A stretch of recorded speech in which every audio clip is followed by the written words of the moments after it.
উপরে থেকেও রেহাই নেই ভয় আর লজ্জার হাত থেকে। বিমান বাংলাদেশ এয়ারলাইন্সের এক অভ্যন্তরীণ ফ্লাইটে ঘটে যাওয়া এক নারীর বিভীষিকাময় অভিজ্ঞতা এখন প্রশ্ন তুলছে, আকাশেও কি নারীর জন্য নিরাপত্তা নেই?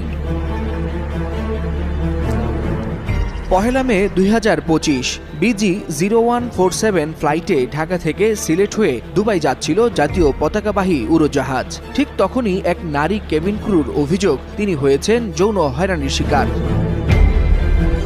অভিযোগের তীর চিফ পার্সার আব্দুর রহমান সুমনের দিকে, যিনি ভুক্তভোগী ওই নারীকে বলেন, আমরা বাবা মেয়ের মতোই, আমি তোমাকে বিছানায় ডাকছি না। কিন্তু তার এই কথার ভেতরেই ছিল অসম্মান, ছিল খারাপ ইঙ্গিত, ছিল ভয়।